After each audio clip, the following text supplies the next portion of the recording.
Hey, everybody. We are live on the American Sci-Fi Classics track, and for the last 15 to 20 minutes, we thought we were live, and we were not. So all the stuff that we did that was genius-level comedy and entertainment, you couldn't see it. And it was great, though, and we'll show it to you later, but on the YouTubes. But for now, we're going to be, and we're welcoming our fifth. There we go, Mr. Darin Bush back again. So now we've completely changed the order of the lineup. I can't do this. I'm sorry. Good night. We did. Gary was on the bottom shelf in the corner. I was where Kevin was. Darin was where I am. So Sherman, I'm just going to call you Gary. Living together, Sherman Kevin. I'm going to call Gary Darin. I'm going to call Darin Kevin. Wait, I'm going to call Darin Sherman. Anyway, now I've confused myself. Ladies and gentlemen, this time of the jury. This time, not kidding. Well, I guess I am. This time, ladies and gentlemen, welcome to Classic Sci-Fi Court, Session 2, Gavel Harder. This is a spinoff, a virtual version of a panel that we have done with great enjoyment and success live in person at DragonCon. So now we're going to do it on your computers. So convenient. So convenient. And what we're doing here tonight is we're taking movies that maybe not so learned individuals as ourselves would say they are bad or poor or unwatchable, or they make me so angry that they exist, that kind of thing. And we are defending those types of movies and expressing to you, our delightful audience and onlookers in the jury pool, that these movies actually are good or great, even maybe. And I'll be the judge because you have the robe. I have the robe, exactly. And I also have the gavel. That's a gavel. That is a gavel. Thank you. All right. And so even though we introduced ourselves, and everyone will be able to see that as a YouTube special feature, before now we're going to do it again. Yes. So this guy. This guy. This guy, Joe. You have to start. Yeah, starting with this guy. Oh, that's me. I am Joe Crowe. I am the co-director of the American Sci-Fi Classics track. And to my dadgummit, I did it wrong. To the one internet away from me is Gary. Stay with us. One internet away from me is my co-director, Mr. Gary Mitchel. Hi, everybody. Gary Mitchel, podcaster, writer, reviewer, blah, blah, blah, blah. Go watch the YouTube video. Yeah. Yeah, we go into it for like 3.5 hours on the... And I'm going to give Karen Reynolds another shout out because that painting is Karen Reynolds, awesome. Right there, the blue picture right above Gary's head. Mm-hmm.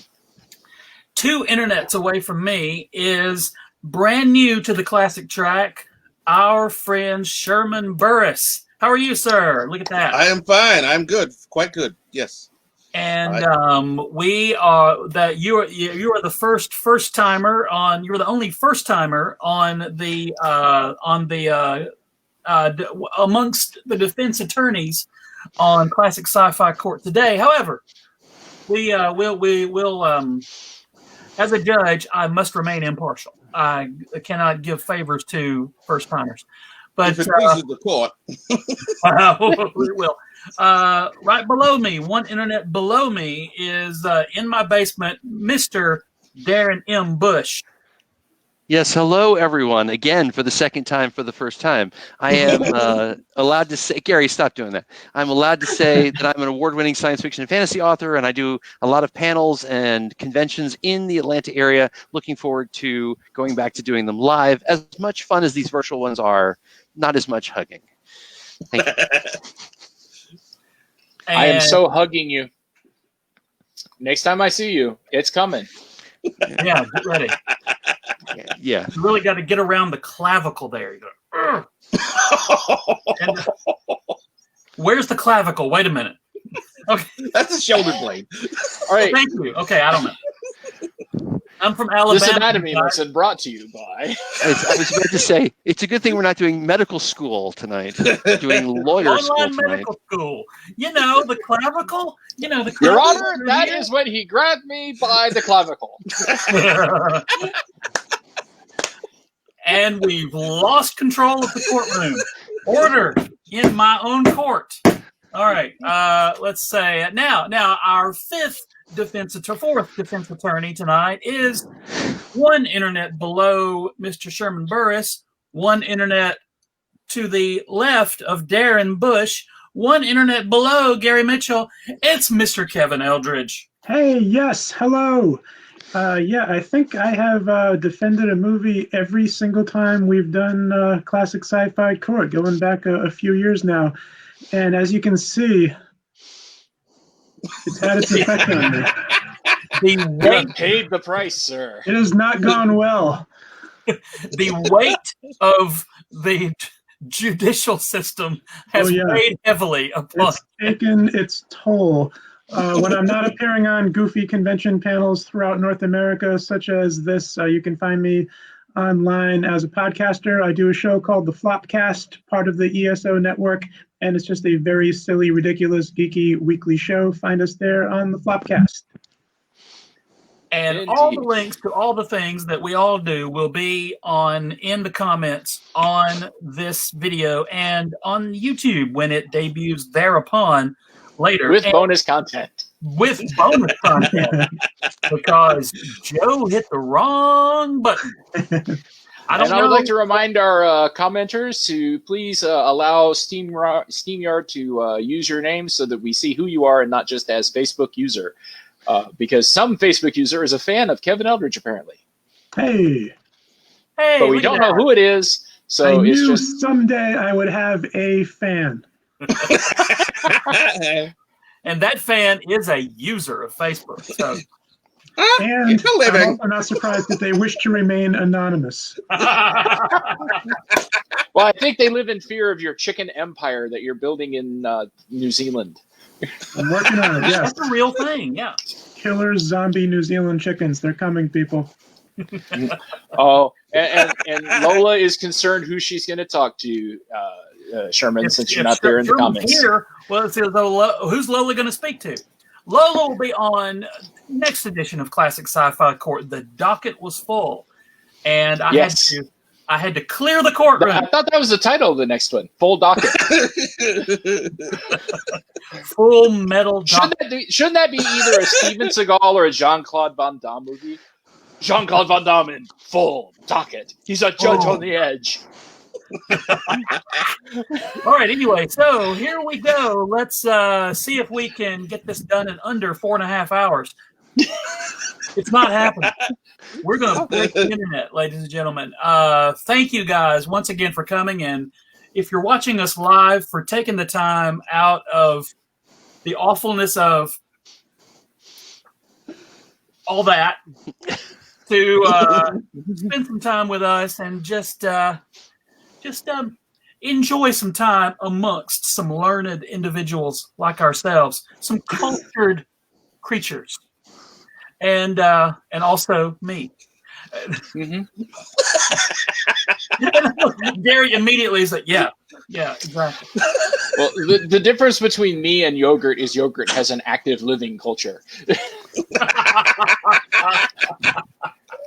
As I have said before, my contract says Joe is smart. Thank you. I have your contract here, Darin. I see it's written in blood. Okay. So here we go. Who amongst you defense attorneys would like to present your case first? Well, Sherman is the new guy, and Darin is where I was, and I was supposed to go first. So I suggest either one of them. I say Darin goes first. I object, Your Honor. So, what shall you be defending? Oh, here's what. Did I explain what we're doing? Oh, yeah, I did about the yes, thing. You started with that. I did. For once, I actually got the relevant information out at first. Before the digression. Instead of burying the lead like 30 minutes into the video. Okay, here we go. Mr. Darin Bush, are you ready, sir? So is someone going to time me or? Oh no! Yes, you have 14 seconds. Go. 14 seconds. This movie's good. It was awesome. Okay. All right. So the movie that I have decided to defend, Your Honor, is Doom. Dun dun dun. This was released. This is a 2005 release of an adaptation of one of the most well-known, important video games of all time, Doom, which came out in 1993. And I'm sorry, Your Honor, you wanted to take over the screen, apparently.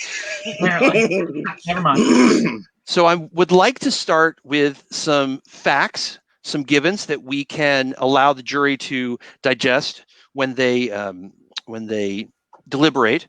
So, in fact, Rotten Tomatoes maintains that the rating for Doom is 19%, which I'm going to argue is a little low. It's a little low.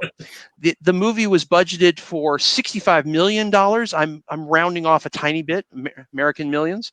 Unfortunately, the box office came in at $59 million, so it was technically a bomb, pun intended. And the DVD sales alone so far, not just this one, I wasn't the only one to buy it on DVD, hit $29 million. So that doesn't include Blu-ray sales, and I assume some VHS sales, although I don't have those numbers. So what I would like to maintain, what I would like to say, is that the movie is worth watching. It is defensible. It is also, I will start, Your Honor, I might ask you to have to mute the other attorneys. I didn't realize we were going to have heckling in this one. I would like to point out, to begin with, that if nothing else, this is a movie that proves that The Rock beats scissors. So the man who would eventually become Dwayne Johnson is billed as the star of the movie, but actually Karl Urban, who plays one of his soldiers, ends up being the real hero of the story. By the way, spoiler alerts, it's been 15 years, guys. If you haven't seen it, you're wrong. So also our female lead is the wonderful and talented Rosamund Pike, who would later be a Bond girl in her career. There are a couple of standout performances I want to mention. A lot of the critics really appreciated Richard Brake's Portman character, partly because he was a refreshing sleazeball hero. His shtick was to sleaze all over everybody throughout most of the movie. It was quite amusing. And I know I'm going to pronounce his name incorrectly, but Raz Adadi played Duke, and I thought that the relationship between the Duke character and Sam, who was played by Rosamund Pike, I thought it was a refreshing, flirtatious introduction to a relationship that it's a horror movie, so I'll let you figure out how that relationship ends. And also, and I did not know this until I did a little digging, but the wonderfully tall and thin and talented Doug Jones is billed twice as playing various imps, demons, in the movie Doom. This is before Guillermo del Toro picked him up and put him in every single movie that he ever made after that.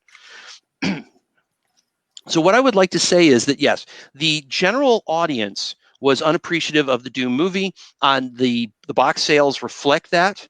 It's not even somebody who used to be a math teacher, Deanna, doesn't have to work too hard to figure out that it didn't do well. But I would say that the movie has some really interesting aspects to it. Some things that I love about it. I enjoy this movie.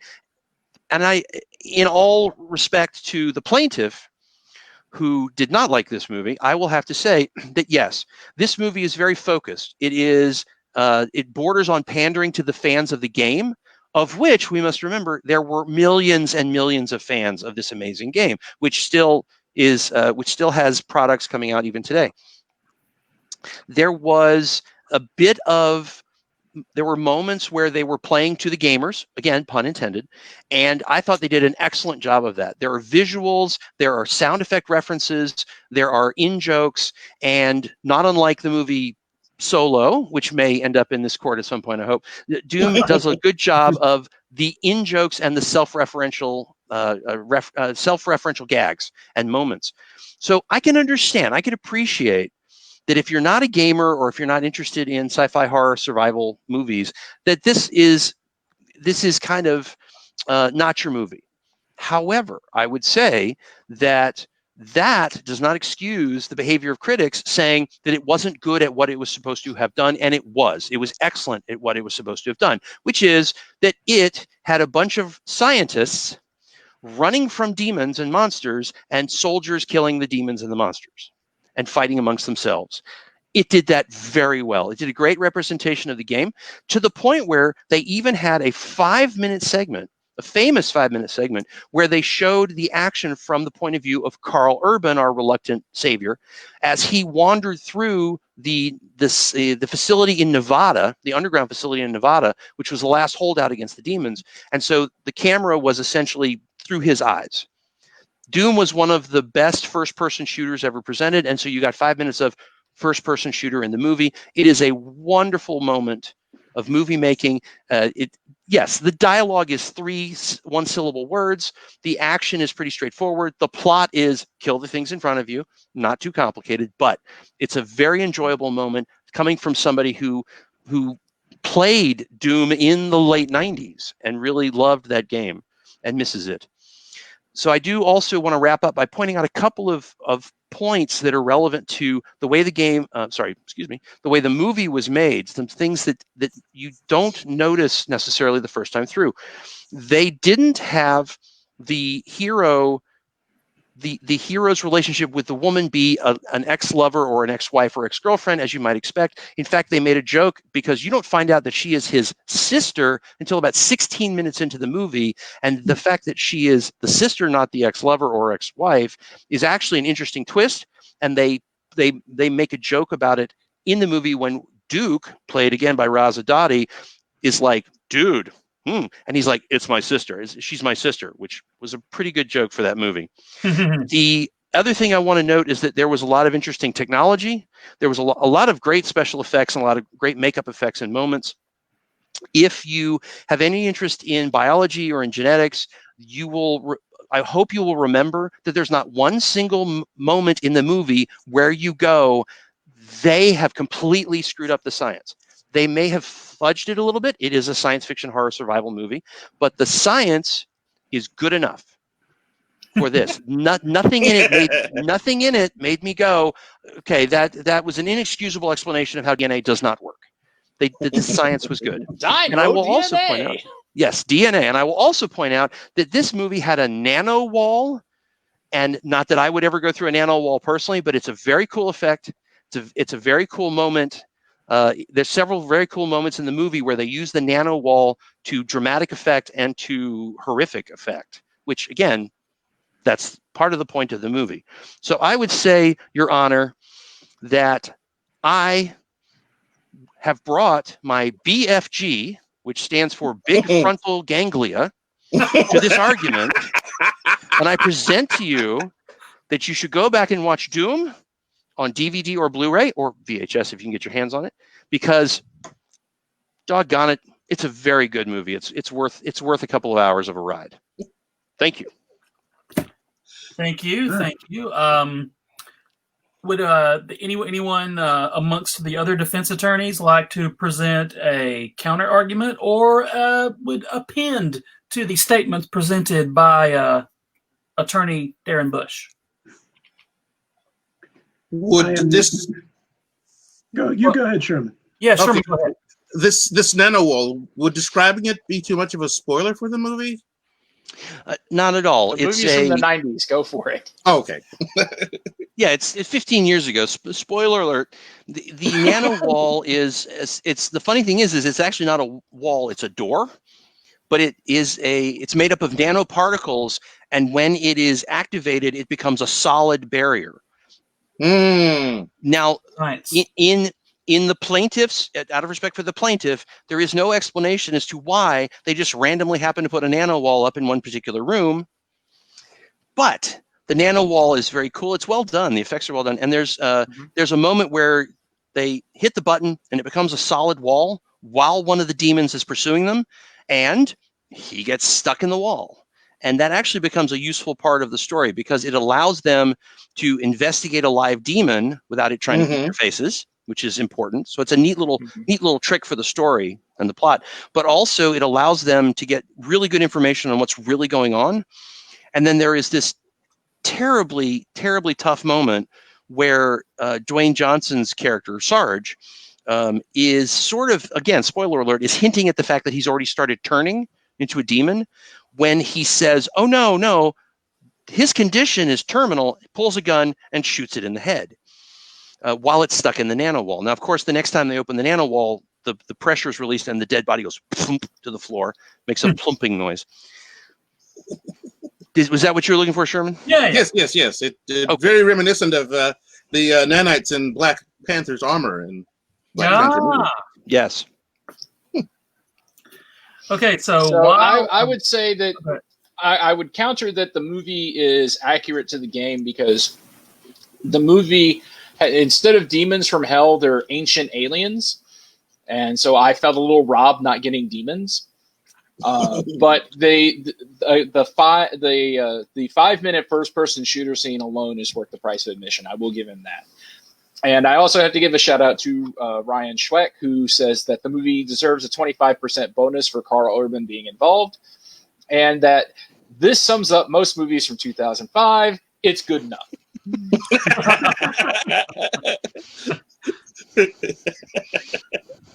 I like it. All right.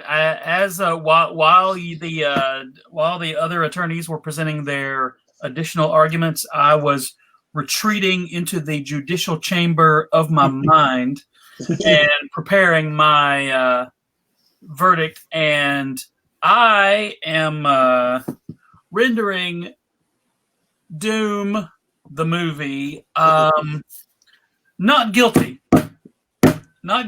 of being terrible. Thank you, Your Honor. Justice has been served in this court tonight. Thank you, sir. Thank you, sir. Along with some creme brulee, since The Rock was cooking.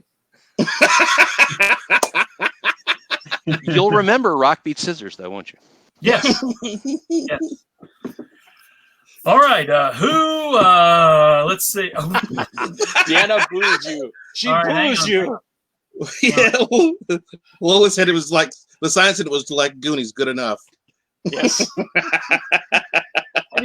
I think I should just save this message from Deanna, and that way we can just refer back to it. Read my previous statement. Boo. Did anyone notice Lola Strickland's comment? They should have put The Rock into the wall. Come on. Why? Why would they not do that? Now, when I start putting a writing crew together, Lola, you're hired. All right. So let's see. All right. So who amongst my attorneys would like to go next? I will. Okay. Yay! First timer on the stand. Wait, the defendant doesn't take the stand. I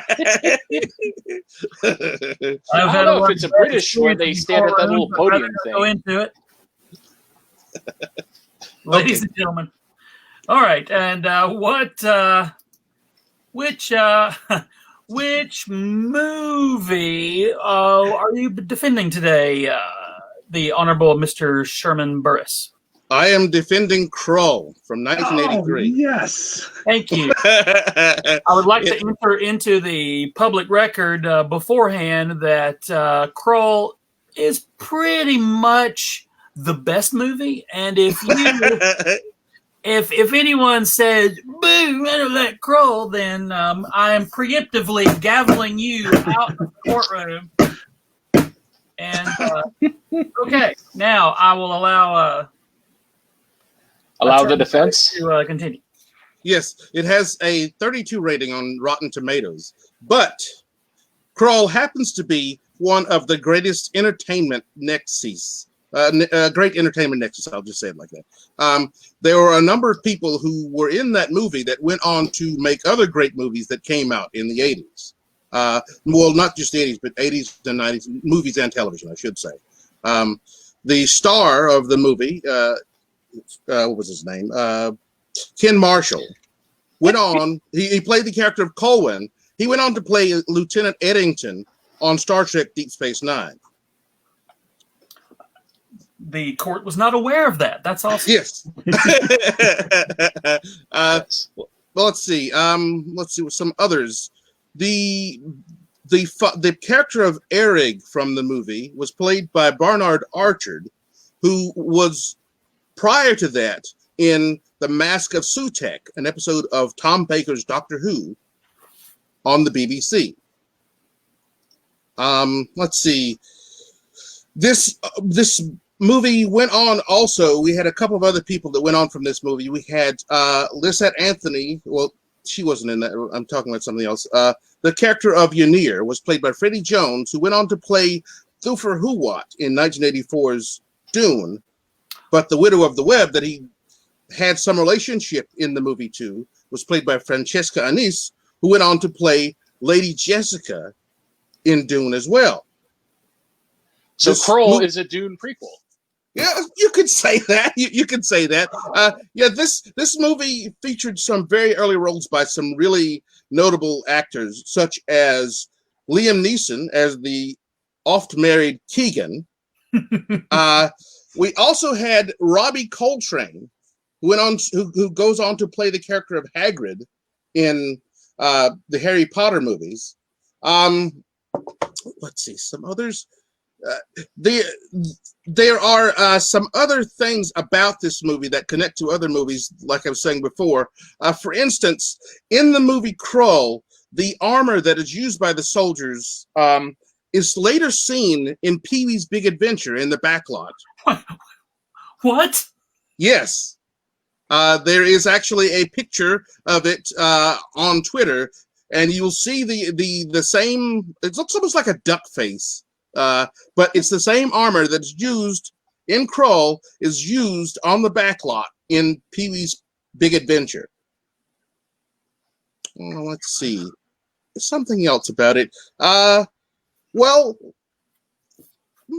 I can't think of anything else for it right now, but that was mostly what I ended up finding about the movie. But I was just fascinated by the fact that there were so many connections between it and people that went on to play in other movies and TV shows pretty much up until the 20th century. And there's still ripples from it. I mean, it comes out of that genre of movies that were started to be called Star Wars had come along and kicked off, in effect, a movie science fiction arms race. Because, I mean, every studio that had something on the back burner said, hey, let's get this out. So suddenly we have Star Trek, the motionless picture. Then we have things like Transformers. We have Conan the Barbarian. We have Buckaroo Banzai. All kinds of things that come out of the splash that Star Wars made, and Krull was one of them. And it had its own ripple effect in entertainment thereafter. And that's the summary of my defense. Thank you. Thank you. That Mr. guy over there. Yeah. Thank you, Mr. Attorney. Would our other defense attorneys like to present points or counterpoints? Yes, I would like to say that one of the other interesting things about it is it was originally supposed to be a Dungeons and Dragons movie, and then the negotiations fell apart. So they had to sci-fi it up a bit. I think that the glaive is one of the coolest weapons ever to be developed. And our wonderful Bethany Kessler, who has been on our track, was there. And if you can see in that picture, the gentleman who created the glaive was at a previous Dragon Con. So I would thank you, Attorney Mitchell, for presenting that into evidence. Yes. In the special effects guy from Krull was on a panel for us and for the puppetry track a few years ago at DragonCon, and in that picture you presented of Attorney Bethany Kessler next to the glaive, I'm immediately to her right doing this. Ah! Yeah. So, The Widow, the web section is great. Yes, Deanna, we did mention Liam Neeson. And I also want to throw a shout out to the Needless Things podcast group, which is almost 99% wrong about Krull. I assumed they were the plaintiff. This is yeah, they were. Yeah. This is my courtroom. All right, I have retreated into the chambers within my mind and returned once again with a judgment that says that anyone who would criticize such a lovely weapon as the glaive and such a lovely, entertaining production as Krull, like, look, guys, I got nothing for you, and I will, to such people, remove you from this courtroom. Krull is awesome. Yes. All right, we have two more defense attorneys upon the docket. Well, in the spirit of saving best for last, I'll go next. Interesting strategy.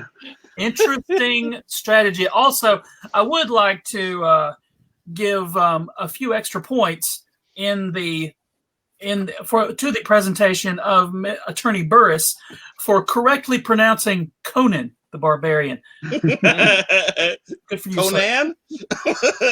Although they mispronounced it in the movie, but we're going to let that go.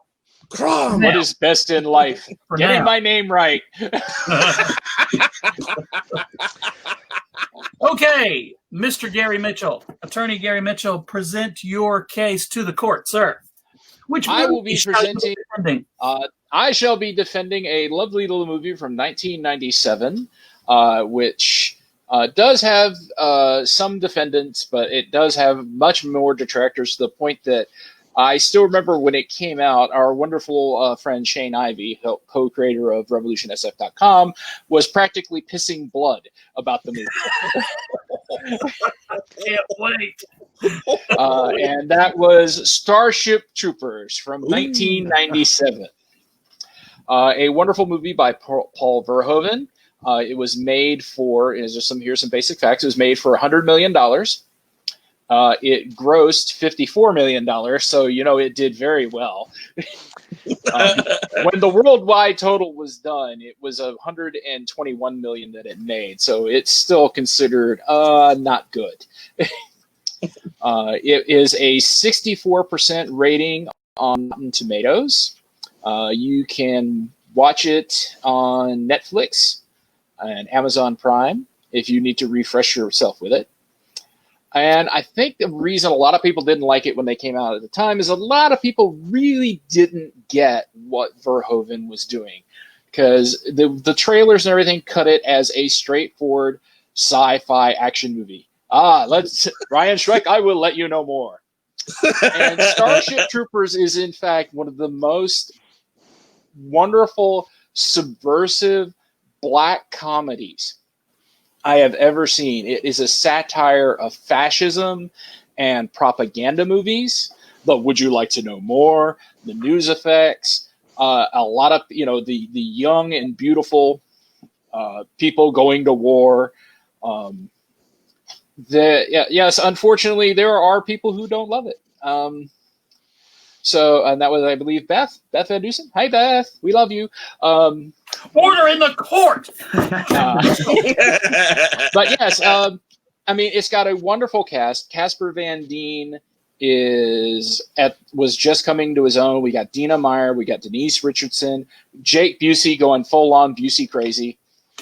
Clancy Brown as Sergeant Zim is a delight. One of the best scenes in the movie is when Gary Busey asks, why do we have to learn how to fight with knives and swords? And he's like, put your hand on that wall. And he puts his hand up there, and Clancy Brown throws a knife through his hand and goes, now you see, when the man's hand is pinned to the wall, he can't shoot you. Medic. And Michael Ironsides is a treasure as the Lieutenant Razak. I never can get that name right. Rue McClanahan is in it. But yeah, it is a beautiful satire. And my favorite thing about the movie, though, is Neil Patrick Harris as Doogie Howser Nazi. He was coming out of the whole Doogie Howser thing, but he's pretty much a straight up SS officer when you watch the movie. He's dressed in the whole outfit and everything, and the whole of, oh, that was your people. I'm so sorry, but we had sacrifices had to be made. So Casper the Friendly Dean. Yeah, but it's got some wonderful special effects. It's got very iconic bugs as the bad guys. It ends with this great, rah. But like I said, as an adaptation of the movie, the movie as an adaptation of the book, I'll grant you, don't look at it through that lens, because it's barely related to the book. Rico's Roughnecks. But as a satire, as a sci-fi movie, it's brilliant. It's funny. It actually one of the newsreel scenes where they sentence a guy to death and you can watch his execution live at midnight was the writer of the movie. So any movie that will kill the writer. So yeah, I mean, it's an absolute treat. And if you haven't watched it in a long time, especially because it was making you piss blood because it wasn't true to the book, try to separate it. Get a little separation and try to watch it on its own terms. Don't watch the sequels. Just don't. Just skip them. They didn't happen. Those I can't defend. But the first one, I love it, and I still want a bug. One of the design, the pinchy bugs. I still want a toy of those. Yeah, they call them arachnids. The big tank one. Oh, the tanker. Yeah, that was great. Yeah, not the tanker. The tanker's cool too, but I don't need that one. I can just go out in my yard and find a beetle. Yeah, but the yellow and black big pincer bugs, those things. And Ryan Schreck, that was a fun scene. I'll let Joe pop that comment up. The kids. Look at that. Oh, that one's it too, but I was talking about his next comment, but there we go. So, Your Honor, after too much long talking, I shall end my defense and just say that, again, watch it on its own terms, and it's a delight. Thank you for your defense, Attorney Mitchell. Oh, and there's lots and lots of nudity. Okay, I'm ready. I'm ready to make that. I'm even more ready with a decision now. Yeah. Luckily, my robe covers. I'm sorry. Why? Why am I all of a sudden? Ladies and gentlemen, thank you for your cogent and well thought out defense. I'm excited for the co-founder of Revolution SF, Shane Ivey, to see this video, and on account of him pissing blood. So I'm going to at him, and everyone who watches this, please at Shane Ivey. Yes. When this thing comes out, that'll be awesome. But yeah, and I need to also repost, and I will in the links, repost Shane's review of this movie that he wrote back at that time. It is also a delight. And, yes. But here is whoa, wait a minute, hang on. Somebody, boop. Casper Van Dien was delightful and dreamy. I believe that's Beth again. Look at that. That's awesome. I would like to add to I would like to corroborate the defense attorney's nice testimony there. That movie, if you ever get it on DVD, make sure to listen to Paul Verhoeven's commentary track. That makes the movie so much better. And it also happened to be one of the last movies that had actual practical spaceship effects in it. Oh. Well, that's the court is learning so many things through discovery. Thank you. Would any of the other defense attorneys like to present points or counterpoints before we continue?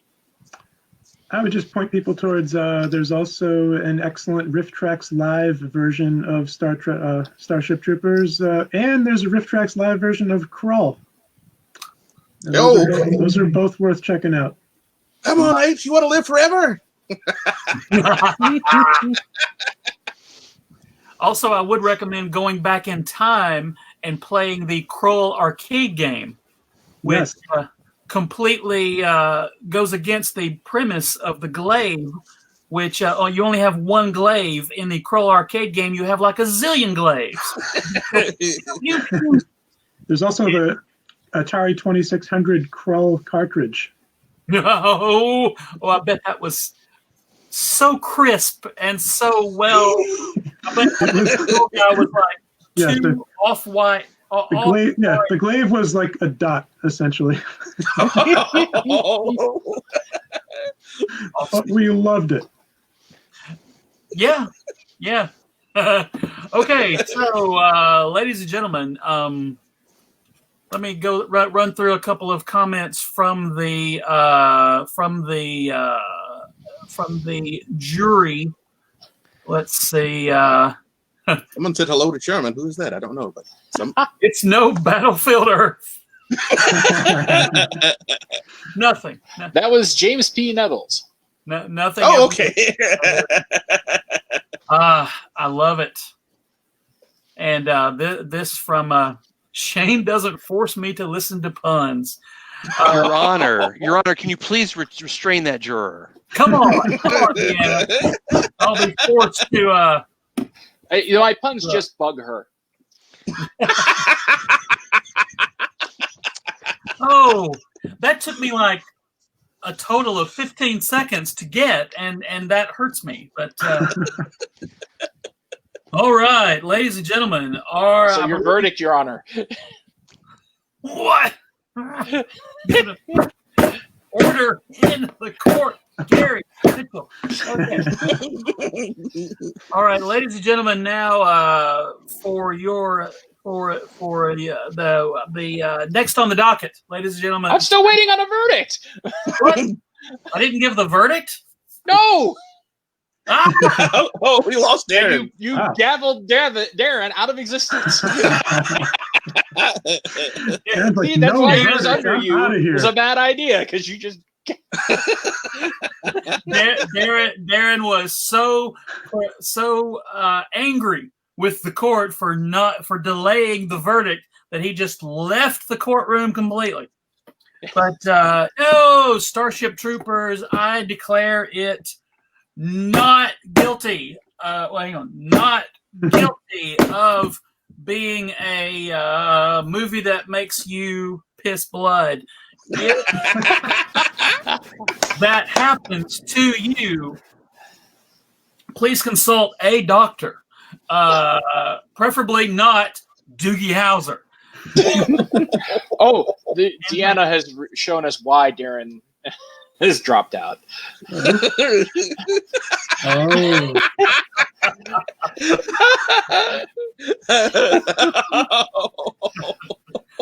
I love it. I like how you pop out of here like those kids in the Charlie Brown spelling bee. You just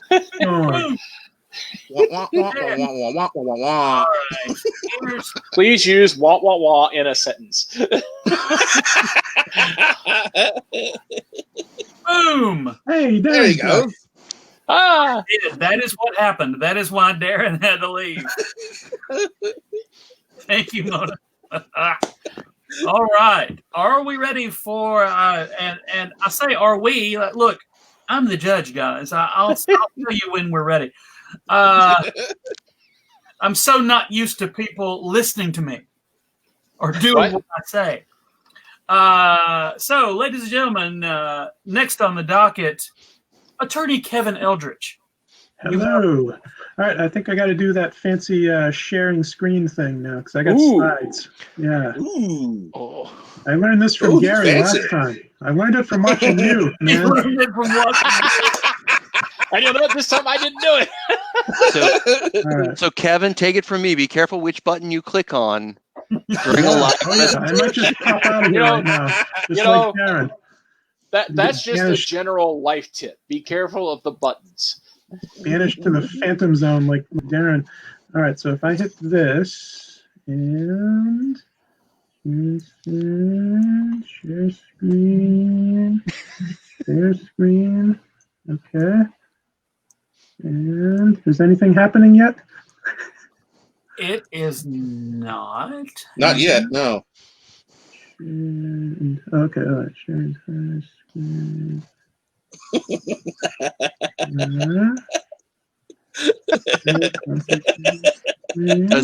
Does Your Honor have to allow for screen sharing? What happens? I'm gonna hit a button. Let's see what happens.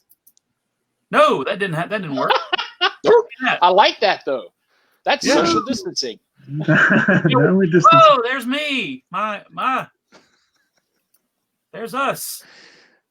There's us. Yes, another example of why this track is about science fiction and not science. No, we'll cover science. We just don't cover technology. I wonder if okay, I got it. Okay. Oh, I got it. Look at that. Did that do anything? Boom! Yes. Hey. There's Kevin's screen. Okay. That was actually kind of awesome for a second. Now we're the Brady Bunch. Look at that. Isn't it a little early to be defending the movie Interstellar? Oh. Wow. I'm just glad somebody got that joke. All right. Are we all looking at Judge Judy and Judge Judy? Did that work? Yes. I love it. Judy Jetson. Very good. Visual puns. All right. In that case, let's do this. Look out, Deanna will come for you for that. For Sci-Fi Classics Court today, I will be defending Lost in Space, the 1998 movie version. Yeah. All right, so to back up a little bit, Lost in Space, of course, started in 1965 as a TV series created by Irwin Allen. This was a classic family science fiction series with a very impressive cast for its time. You had Zorro, you had the mom from Lassie, you had the mermaid from Beach Blanket Bingo, you had the scary kid from the Twilight Zone, and of course, one of the Von Trapp kids. Even to this day, scientists are not sure exactly which one. But all right, it's this one. It's this one. Lost in Space on TV lasted for 3 seasons. It was canceled in 1968. 30 years later, 1998, we get Lost in Space, the movie. Now, once again, a very impressive cast. The adult leads, look at that, William Hurt, Mimi Rogers, and as Dr. Smith, Gary Oldman. The cast beyond that, now it gets interesting. We've got one of the kids from Party of Five. Again, we're not sure which one, but you know. Does it matter? Does it really matter? It's this one. We've got Roller Girl from Boogie Nights is now in Lost in Space. And of course, how you doing? We got Joey. So this is a very, very different set of Robinsons for Lost in Space. Look at the old versus the new. Now, that said, in the new movie version, there were some nods to the original series. If you blink, you miss them, but we got some cameos by much of the old cast. You got to see Mark Goddard and Marta Kristen and Angela Cartwright, and of course, June Lockhart, who totally bulked up for the role. You know, I got the guns on June. Now, what about Dr. Smith? What about the great Jonathan Harris, who played Dr. Smith on the TV series?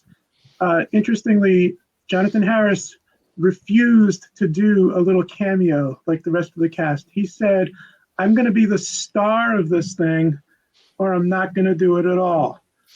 And so Jonathan Harris did not appear in the movie.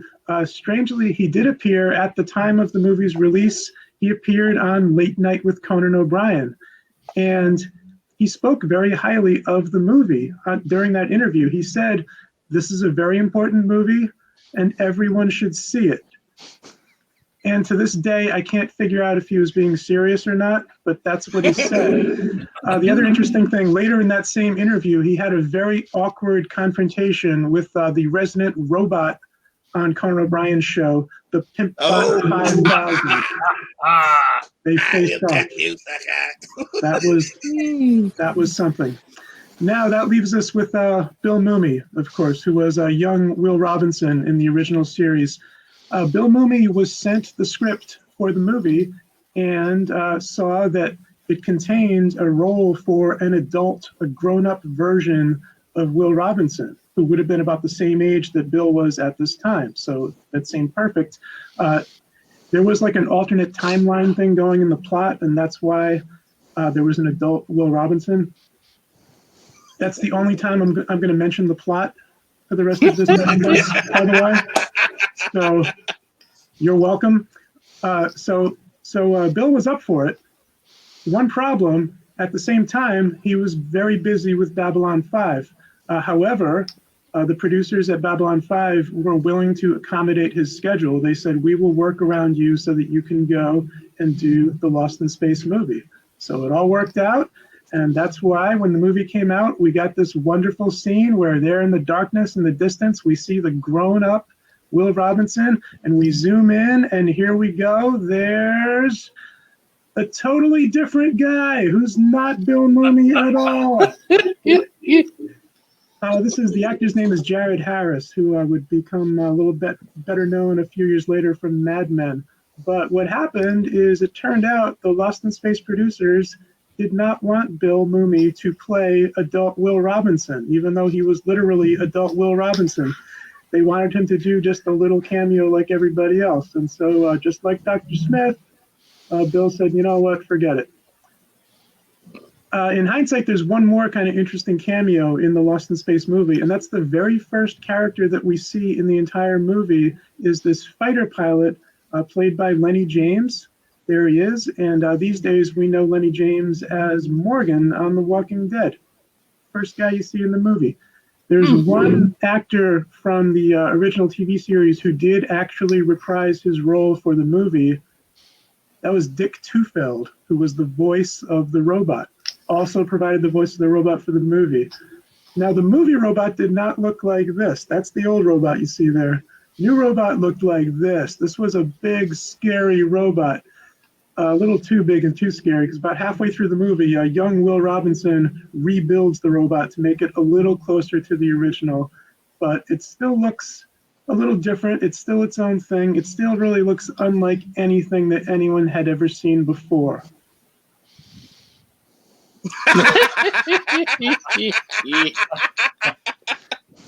Also, from going back to the original series, Penny Robinson had a space monkey. Oh boy. Named Debbie. Penny meets and befriends a monkey in space. Sort of a monkey. Well, it's like a chimp that got mashed up with a box of Christmas decorations or something. There's something weird happening with Debbie. But that was Debbie back on the old show. They made a new Debbie the Space Monkey for the movie. Here's the monkey. Oh! There's a goth Penny there. And looks like Gollum. This is more of it's a golem. It's like a CGI Jar Jar atrocity sort of a thing happening. But it's 90s CGI. It's totally late 90s CGI. And as ridiculous as it is, it's still, I like to think of it as part of a long, proud tradition of space monkeys. And we love them all. So that's Debbie. Now, I ask you, my friends, is Lost in Space a perfect movie? Yes! This movie had everything, kids. We had creepy space spider monsters. We had Dr. Smith transformed into a giant space spider monster. We have some very brave fashion choices. We have absolutely zero chemistry between Roller Girl and Joey. Now, these days, it's easy to love the new Netflix Lost in Space series, you know, with its quality and whatnot. And you've got Parker Posey, and you've got Parker Posey's hair, and you've got an even bigger, scarier robot. You've got an actual cameo from actual Bill Mumy. And going back to Debbie the Space Monkey in the TV series, the Netflix series, we finally get to Debbie's final perfect form. Debbie's a chicken.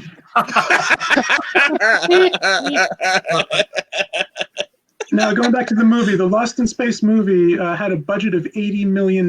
This was the most money that New Line Cinema had ever spent on a movie. This had more CGI effects in it than any previous movie. It was considered a flop at the time because it only made $69 million.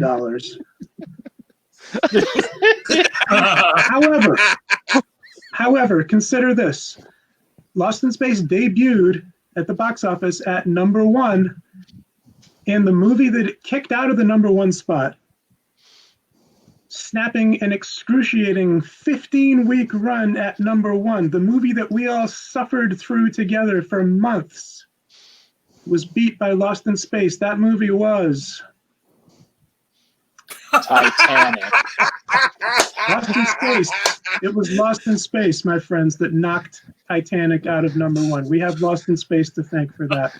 Draw me like one of your French monkeys. You know, the Lost in Space movie, it challenged us. It raised our hopes and then shattered them. It forced us to come together as a people and despair. This was 1998. This was the Smash Mouth era. And this was the movie we deserved. I say we own it. I say we love it. Thank you. Well done, sir. I am the law. Comments from our other points and counterpoints from our remaining defense attorneys.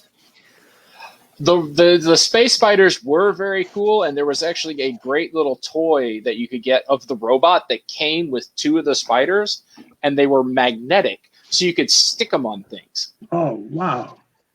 That was cool. My favorite part of this movie.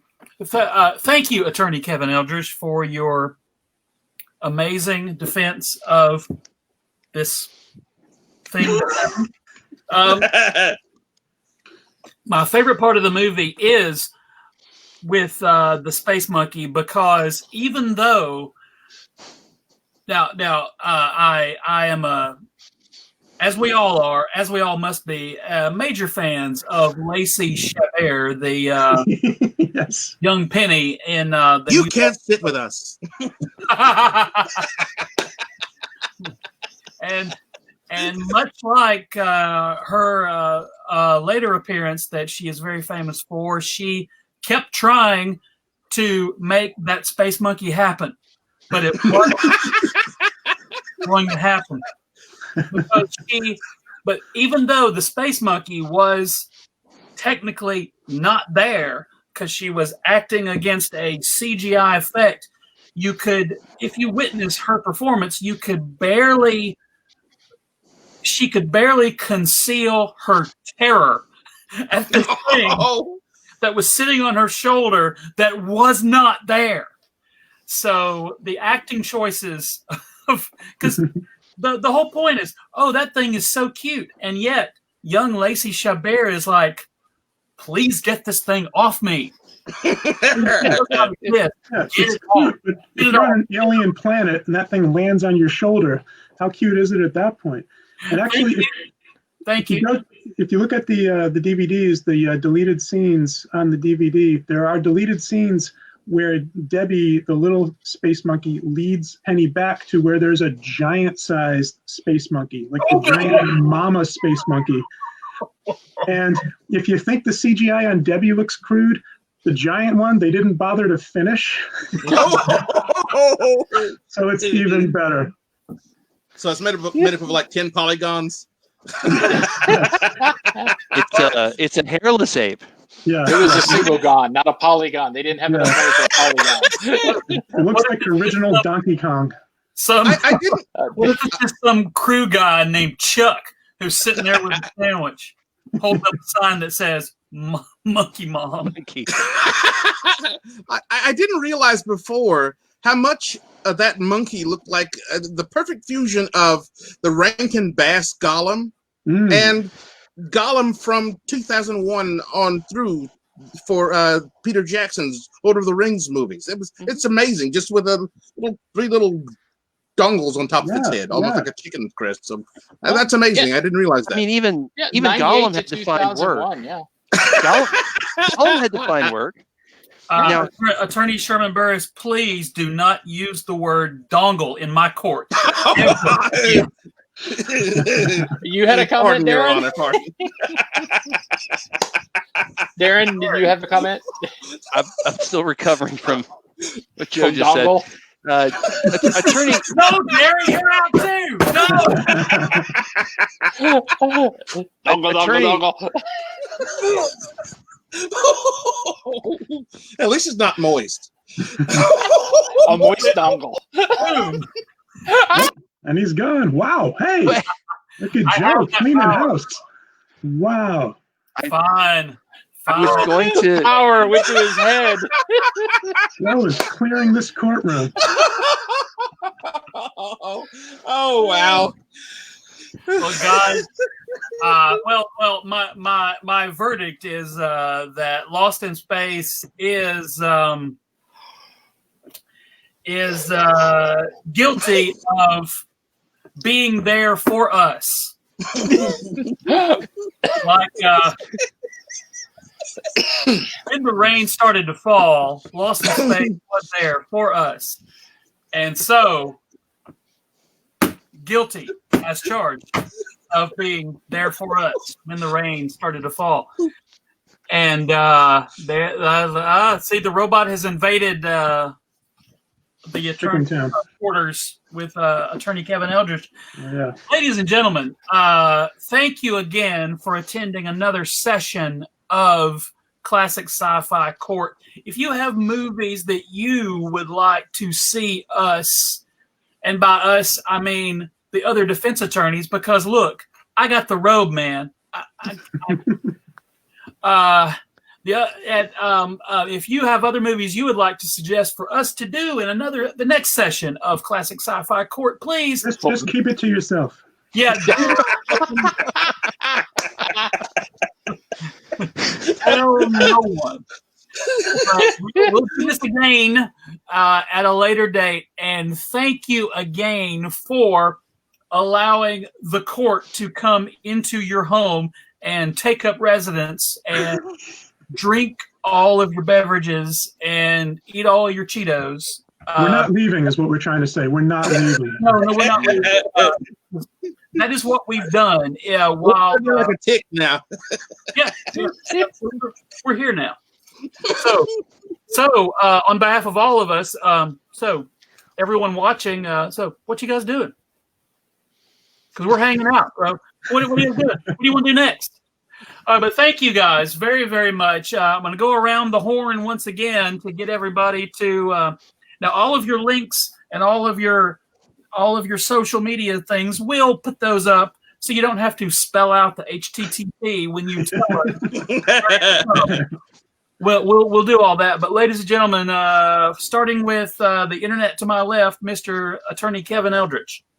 Yeah, once again, my podcast is called The Flopcast, part of the ESO network, and we just do a ridiculous, goofy show, sort of like what we're doing here. But if you want this in podcast form, check us out on The Flopcast every single stupid week. And 2 internets away from me, how can people find you if you want to be found, Mr. Darin Bush? I'm I'm on Facebook under Darin Bush, but also I have an author's store on Amazon, and I just updated one of my Kindle short stories yesterday, and I'm getting ready to publish a new short story for the Kindle the instant my copy editor says it doesn't stink. Thank you.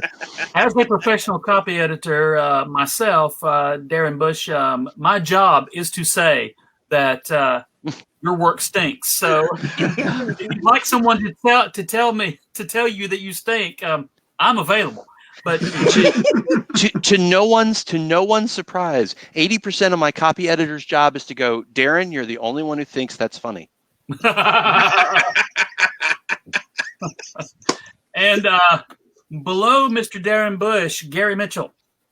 Yes, you can find me on the Twitter as @Gary_Mitchel, Mitchell with 1 L. Yes, Star Trek fans, it's my real name.